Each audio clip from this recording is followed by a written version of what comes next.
হরে কৃষ্ণা বন্ধুরা, welcome back to my channel. তো এখানে আমি নিয়ে নিয়েছি পাটালি গুড়, যেটা ইউজ করব জানোই কিসের জন্য, পায়েস বানানোর জন্য। চালের মাপটাও তোমাদের দেখিয়ে দিচ্ছি। পাটালি গুড়টা আমি ফ্রিজে রাখি, ফ্রিজে আমি অনেকটা কিনে রেখে দিয়েছিলাম, আর সেইটা আমি সারা বছর ধরেই ইউজ করব। আর এখানে আমি গোবিন্দভোগ চাল ইউজ করছি। তো চালের মাপটা তোমাদেরকে চলো দেখিয়ে দিই। আমার মুঠোর আমি এখানে নিচ্ছি হচ্ছে 2 মুঠো মতন চাল। তো গোবিন্দভোগ চাল, এটা ভালো গোবিন্দভোগ চাল। তো এটা ভালো করে আমি ধুয়ে নেব। 2 মুঠো থেকে দেখলেই একটু একটু পড়ে গেল, তো যার জন্য আমি আরেকটু অল্প করে নিলাম। তো এটা একটু পুরোপুরি আন্দাজের উপরে আমি করি আর কি। তো মোটামুটি যেরকম হয় ভালোই হয়। পায়েস আমার প্রত্যেকেই খেয়ে খুব ভালোবাসে। আগে জানতাম না, আমার মা খুব ভালো পায়েস বানাতো। বাবা বলতো তুমি সব কিছু মায়ের থেকে ভালো পারো করতে, কিন্তু মায়ের মতন পায়েস কিন্তু তুমি এখনো করে উঠতে পারোনি। তো আজকে হয়তো আমার বাবা থাকলে বাবা এই পায়েসকে বলতো যে হ্যাঁ, এবার তুমি শিখেছো মায়ের মতন পায়েস করা। আমার মা না চোখ বন্ধ করে ভালো পায়েস বানাতো। অসাধারণ পায়েস, ফেমাস ছিল পায়েস বানানোতে। তো এটা অবশ্য আমার ঠাকুমার কাছ থেকেই শিখেছে। তো ফাইনালি ওইটাকে আমি মেনটেন করতে পেরেছি আর কি। আমার ঠাকুমা, তারপরে আমার মা, তারপরে আমি।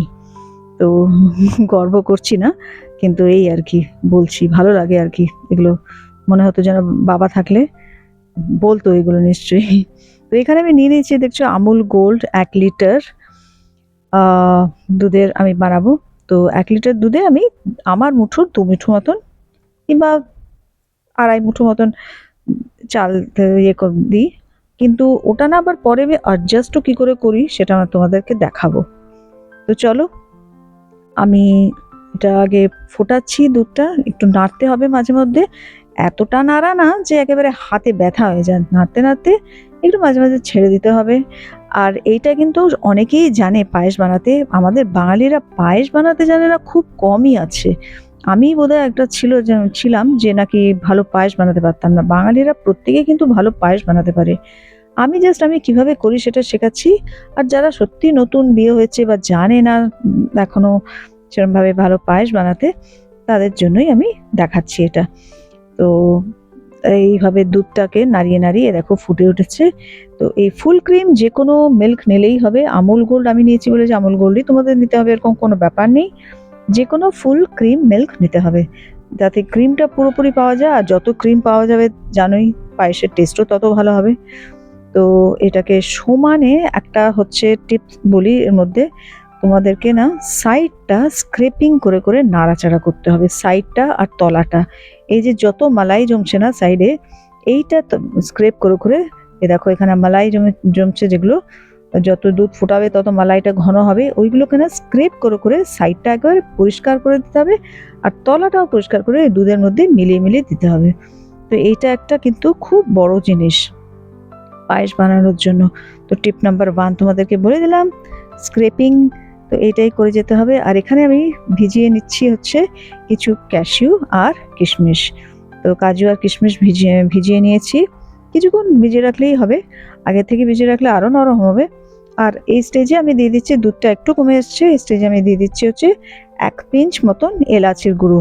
তেজপাতা কিছু আমি দিই না, কারণ দেখো গুড় যদি ভালো হয় না, সব থেকে বড় কথা হচ্ছে গুড়টা ভালো হতে হবে। গুড় যদি ভালো হয় না, কিছুই দিতে লাগে না। এই কাজু কিশমিশ এলাচ কোনোটাই লাগে না দিতে, তাও আমি দিই।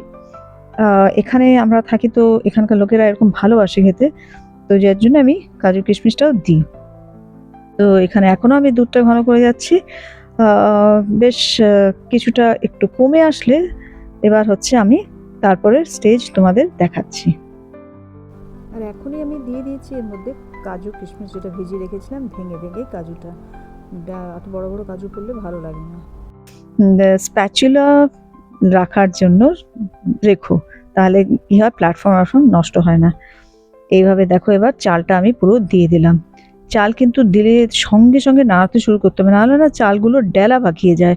ভেজা চাল তো, তো চালগুলো ডেলা ডেলা পাকিয়ে যাবে। ওই জন্য যেই চালগুলো দেবে সঙ্গে সঙ্গে নেড়ে দিতে হবে, যাতে আমার একবার হয়েছিল বলেই আমার এক্সপিরিয়েন্স থেকে আমি বলছি। তো চালগুলো ডেলা পাকিয়ে যাবে, ওই জন্য সমানে চালগুলো দিয়েই নাড়তে থাকতে হবে। একটু দিলে আবার নেড়ে দিলে, একটু আবার দিলে নেড়ে দিলে, এরকমভাবে করে চালগুলো দিতে হবে। এবার চাল সেদ্ধ হবার পালা, বা এই দুধের সঙ্গে চালও সেদ্ধ হবে। গুড় কিন্তু এখন কোনো কোশ্চেন নেই, এখন জাস্ট এই কাজটা করতে হবে যে চালটা সেদ্ধ হবে, সঙ্গে সঙ্গে দুধটাও ঘন হবে। নাড়িয়ে নাড়িয়ে সেই একই সিস্টেম, স্ক্রেপ করে করে দুধের মধ্যে মেশানো।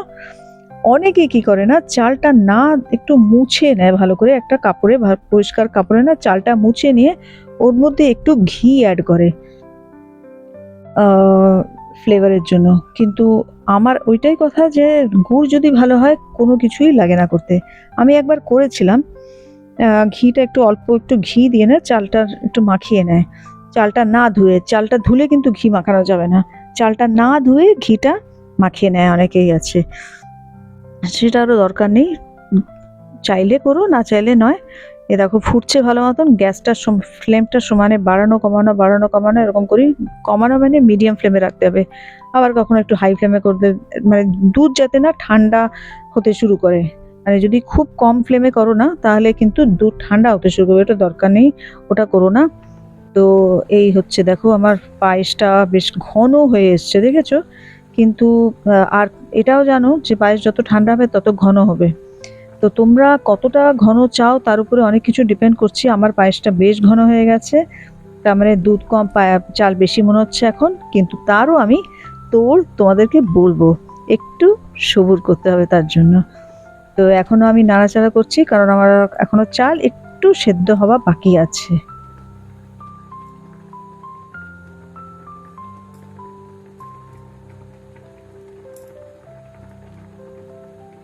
তো একটু দেখে নিতে হবে চালটা সেদ্ধ হলো কিনা। তো এখনো মনে হচ্ছে একটু চাল চাল মতন আছে, কিংবা সেদ্ধ হয়ে গেলেই গ্যাস বন্ধ করে দিতে হবে।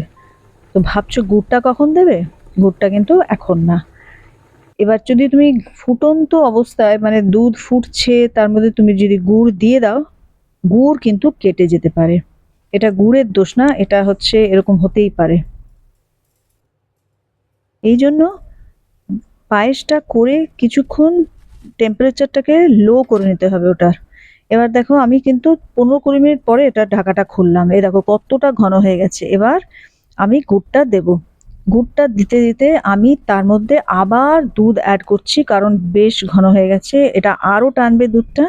তো পায়েস একেবারেই মানে দুধের, মানে আমরা যেটা পছন্দ অতটা করি না, অতটা ঘন পায়েস, ঘন তো হয়ই, ক্ষীরের মতন লাগে। আমি কিন্তু ওর মধ্যে অলরেডি দুধ অ্যাড করে দিয়েছি কিছুটা। কি দুধ অ্যাড করেছি বলতো, আমার কাছে আমুল তাজা ছিল, আমুল গোল্ড ছিল না।